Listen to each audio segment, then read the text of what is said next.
આકાશવાણી અમદાવાદ વડોદરા પ્રાદેશિક સમાચાર નેહા પંચાલ વાંચે છે. પ્રધાનમંત્રી નરેન્દ્ર મોદી આગામી 15મી ડિસેમ્બરે કચ્છના પ્રવાસે આવે તેવી જાહેરાત આજે મુખ્યમંત્રી વિજય રૂપાણીએ કરી છે. ગાંધીનગર ખાતે પત્રકારો સમક્ષ તેમણે જાહેર કર્યું હતું કે માંડવી ખાતે દરિયાનું ખારું પાણી પીવાલાયક મીઠું બનાવવાનો ડિસેલિનેશન પ્લાન્ટ નાખવાનું છે, તેનું ભૂમિપૂજન પ્રધાનમંત્રી મોદીના હસ્તે યોજાશે. તેમણે ઉમેર્યું હતું કે ખાવડામાં આકાર પામનાર દુનિયાના સૌથી મોટા સોલાર પાર્કનું ભૂમિપૂજન પણ શ્રી મોદીના હસ્તે થશે. શ્રી રૂપાણીએ વધુમાં જણાવ્યું હતું કે પ્રધાનમંત્રી મોદીના પ્રવાસની વધુ વિગતો થોડા દિવસમાં જાહેર થશે. રાજ્યમાં કોરોનાનું સંક્રમણ અટકે તે માટે રાજ્ય સરકાર દ્વારા ટેસ્ટિંગની ક્ષમતામાં વધારો કરવામાં આવ્યો છે. રાજ્ય સરકારે સરકારી 45 અને 38 ખાનગી લેબોરેટરીને RT-PCR ટેસ્ટ કરવાની મંજૂરી આપી છે. ઉપરાંત રેપિડ એન્ટીજન ટેસ્ટ કરવાની વ્યવસ્થા હાલ CHC, PHC, હેલ્થ અને wellness centre, urban health centre તેમજ વોક ઇન ટેસ્ટિંગ કિયોસ્ક જેવા સ્થળોએ ઉપલબ્ધ કરાવવામાં આવી છે. હાઇવે ઉપર આવતા યાત્રીઓના ટેસ્ટિંગની સુવિધા, રેલવે મારફતે આવતા યાત્રીઓની ટેસ્ટિંગની સુવિધા તેમજ કોમર્શિયલ બિલ્ડિંગમાં પણ ટેસ્ટ કરવામાં આવી રહ્યા છે.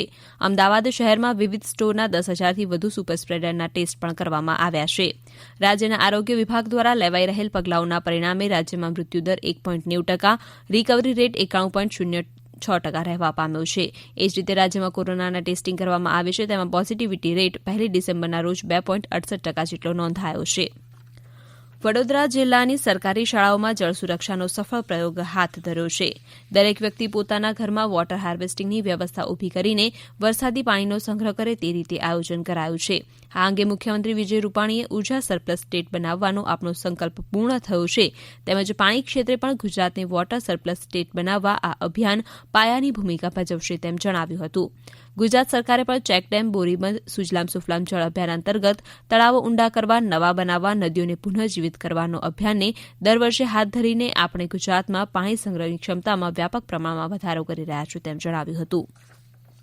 કોરોના વાયરસની મહામારીમાં વિશ્વ વિકલાંગ દિવસ ઓનલાઈન માધ્યમથી વર્ચ્યુઅલ રીતે એક કાર્યક્રમ યોજાઈ ગયો. આ કાર્યક્રમમાં રાઇટ ટુ એજ્યુકેશન 2009 અને વિકલાંગ ધારો 2016ની જોગવાઈઓ અંગે 4 થી 18 વર્ષની વયજૂથના વિશિષ્ટ જરૂરિયાત ધરાવતા વિદ્યાર્થીઓની ઓળખ, અસેસમેન્ટ, નામાંકન, સાધન સહાય સહિત શિક્ષણની સમાન તકો અને સમાવેશી શિક્ષણ વિશેની માહિતી મેળવી હતી. Indian institute of teacher education IITE દ્વારા યુનેસ્કોની ઇન્સ્ટિટ્યૂટ ફોર એજ્યુકેશનના ભૂતપૂર્વ ડાયરેક્ટર અને આંતરરાષ્ટ્રીય શિક્ષણવિદ ડોક્ટર રવિન્દ્ર દવેને 24 ડિસેમ્બરે 2020 યોજાનારા ત્રીજા પદવીદાન સમારંભમાં ડી લિટની માનદ પદવીથી સન્માનવામાં આવશે.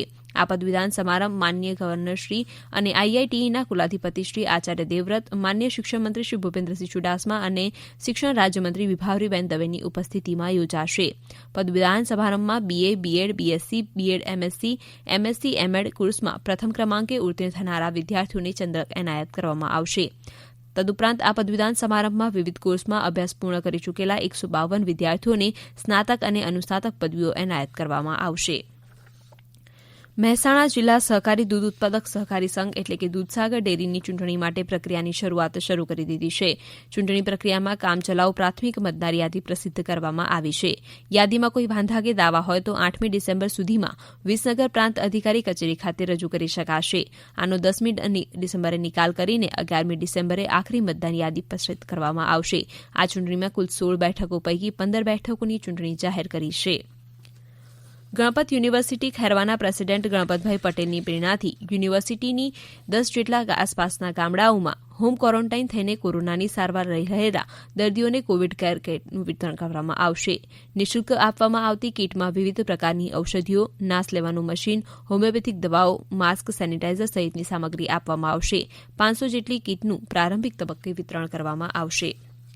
મહેસાણા જિલ્લા વિકાસ અધિકારી MY દક્ષિણીએ સેટકોમના માધ્યમથી જિલ્લાના ગામોના સરપંચ, તલાટી અને આશા બહેનોને કોવિડ વાયરસ સંક્રમણ અટકાયતી પગલાંના ભાગરૂપે કરવાની થતી કામગીરી અંગે માહિતગાર કર્યા હતા. ગામડાના લોકો માસ્કનો ઉપયોગ કરે અને સામાજિક અંતર જાળવે તેની તાકીદ કરી હતી. શિયાળા દરમિયાન વિવિધ યાયાવર પક્ષીઓ ભાવનગરની મહેમાનગતિ કરવા માટે આવી પહોંચતા હોય છે. આ વર્ષે અલભ્ય પ્રકારનું પક્ષી લેસર વ્હાઇટ ફ્રન્ટેડ ગુજ, જેને ગુજરાતીમાં નાનો શ્વેત ભાલ ગાજહંસના નામથી ઓળખાય છે, તે ભાવનગરના કુંભારવાડા વિસ્તારમાં જોવા મળ્યું છે. લેસર વ્હાઇટ ફ્રન્ટેડ ગુજ નામક આ પક્ષીને IUCN દ્વારા તેમને ભયજનક સ્થિતિમાં હોવાથી રેડ લિસ્ટમાં સામેલ કરવામાં આવ્યા છે.